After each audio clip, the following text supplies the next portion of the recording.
enduro legend, Simon Pavey.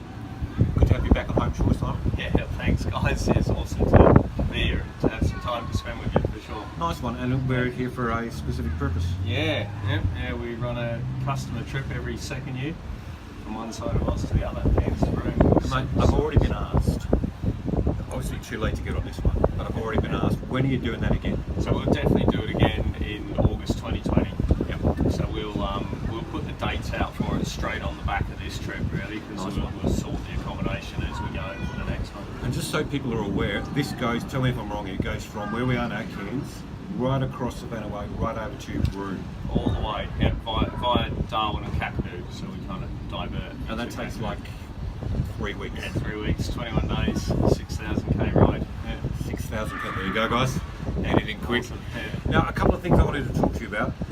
You're a veteran, and again, tell me if I'm wrong, of 10 Dakar rallies. Be careful with the word veteran. All right, you're very experienced at Dakar Rally. Is it 10? Yeah, 10. And 9 you finished? Nah, 8. 8 you finished, yeah. Yeah. I only finished 8.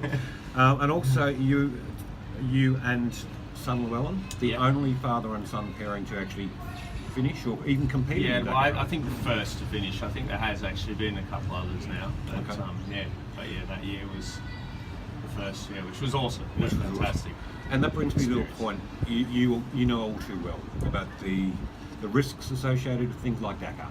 They hurt people, and worse. Yeah, fairly absolutely. regularly. And yet clearly you're happy enough for Llewellyn, your son, to to be in the rally. Yeah, I guess sort of, there's probably 3 things. One, obviously I've done it, so it's very hard to then turn around and say to your children or your friends or your mates or whatever, you shouldn't do that, it's too dangerous. Sure.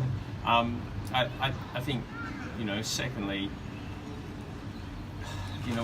when you do any kind of sport that's considered dangerous or any activity that's considered dangerous, it's all about, like doing well in anything in life, it's about preparation, and that mitigates the risk, really. Right. And that's how you manage things, is you manage things through good preparation and good understanding of what the risks are. You can never take danger away. So Dakar could never really have a zero harm approach to the race. 100, no, it's never going to be, and also, with something like that, if it was totally zero risk, then some of the appeal is lost. People want to put themselves, I think, deep down in our DNA, there's a little bit in the human nature that risk is important. You need a little bit in your life. Yeah. When you're doing Dakar alone, I'm guessing that felt very different when you were doing it with Llewellyn. Were you a little bit more conscious of those risks? I think, I was a lot more experienced by then. For sure, the first time I went, I was totally clueless as to what the degree, I'd done a lot of racing, but never an event of that scale. There isn't any other event of that scale, so I was definitely a little bit ignorant and a little bit innocent of those risks. I was a lot more aware of what the risk points are, I guess, by the time I've been 9 times, for sure. And it's definitely adds a little bit of fear when you're riding with your son, no doubt about that. And I think when that kind of highlighted to me the most was, he's a little bit quicker than me now, which, and especially at the start of the rally when he was faster, and I kind of always knew he was in front, and if something happened, chances are I'm going to rock up. That was a little bit comforting, and then we had a couple of days where, for whatever reason, I can't remember exactly, but he made a little mistake and went a bit the wrong way, and then then I was in front on the stage, and then that was really difficult. There was no question that was difficult. That must have been on your mind all the time. Yeah, really, really badly. Yeah. Something else that I've wondered about is that, as well as major events like Dakar and Savannah Way, you guys with off-road skills, you're constantly doing teaching. And some of those people you're teaching would be novice riders.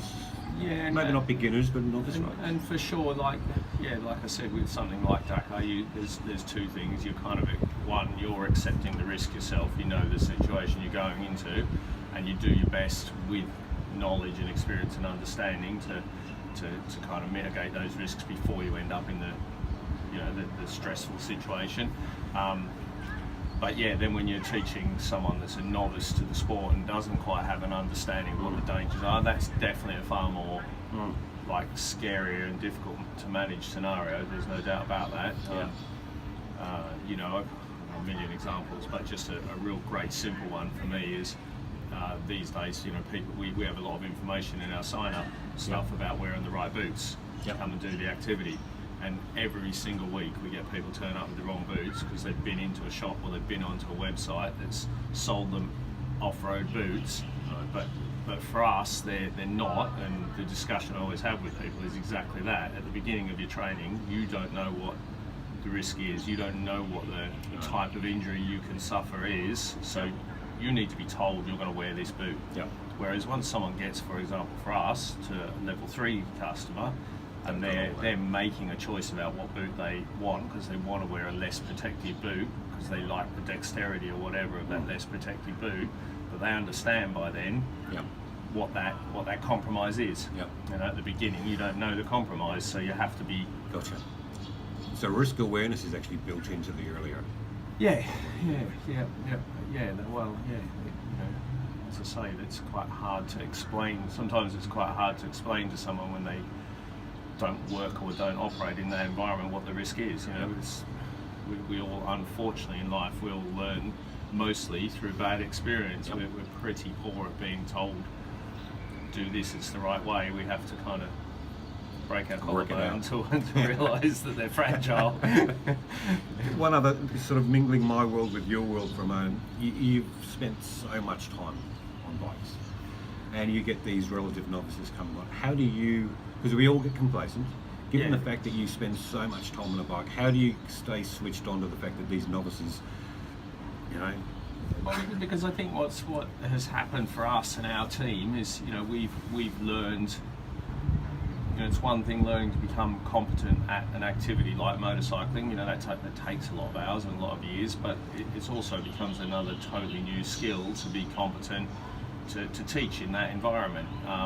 And the more you do it and the more you understand people's challenges in learning, the better you become at sort of judging that person.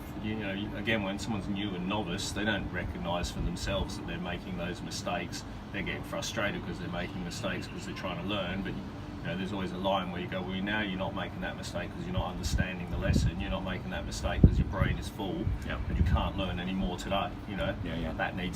That lot of learning needs to shuffle down and make space for the next lot, and you can only do that with a break away from the learning, and that's the stuff that you have to, through experience as a teacher, become comfortable with saying, right, that is enough. I know you want more, but that's enough. We're going to stop there because otherwise someone is going to get hurt. So pragmatic approach. And like as I say, like every skill, takes time as an instructor, and that's why now with our system, the way we bring new instructors in, they don't fly free for a year. It takes a long time, and it's not because they haven't learned the curriculum and they're not a good teacher or anything like that, but you need time for that experience as a teacher from another teacher who's seen all the various different ways that people get fatigued, and like I say, it's not, of course it's a physical activity, so it's got that added element with what we do, but I think it's the same for all learning. Usually the first thing that's fatigued is this one up here. You've had some pretty high profile clients, mate. Kieran Perkins, Ewan McGregor, Charley, Boornan. Were they any good? No, nobody's watching this, man. No, I think it's always interesting when you get someone that's sort of a name person, I suppose. But people are people. Everyone has their own learning style and their own speed of learning, and it doesn't really make any difference whether you're a celeb or not to that stuff, for sure. Trying to work out if this code for they were bloody hopeless. But that's not actually what you said. Some and some. Okay. Don't need to go any further with the names there. And to the point, mate, of movie stardom. The long way round, race to Dakar. People recognise you in the street. It's pretty mad. It's pretty mad, It's an off-road motorcyclist that's actually known by other people, which is a strange thing. Got to ask you this, how many years in riding now? Oh. 30 something. Your biggest 35. Learning? Because you haven't been without injury. Yeah, for sure. I think my biggest learning was that first Dakar that I went to. Because as I said, up until then, I felt like I was pretty experienced. I gained a lot of experience. I was 30 and I had raced off-road races all over the world by then, you know, and a lot of different and high-profile and difficult events. But that first Dakar was, it was totally mind-blowing, just because of the scale of the distances. And you know, I think then there was no information on the internet like there is now. So I entered this race because it was this famous, iconic race. And you were a privateer? Yeah, totally. And doing your own maintenance? And had completely no idea what was going on. Like, you know, as I say, I've been an off-road guy, so I'd only ever ridden like, let's say 300 kilometres in a day, and then they give you the notes after you've given all your money away. You've already given them whatever it is, 20, 30 grand. Yep. They give you the course notes about 4 weeks before of what the route's going to be, and it's like the first day 1100 kilometres, the second day 1300 kilometres, you know, and this sort of stuff. And that just turned me into instant rookie, you know. Yeah. And so, you went back for more. Yeah, exactly. 9 times. Yeah. So yeah, really steep learning curve for sure, that first one, no question. And you know, I think everything we do these days, we're very lucky in that there's so much easily accessible information if you want it and you're prepared to soak it up. Yeah. You know, it's out there in our modern world, isn't it? Yep. It's there for the taking, but you've got to be hungry to take it. Yep. Ignorance is a choice now, right? Yeah, totally. Yeah. No one's gonna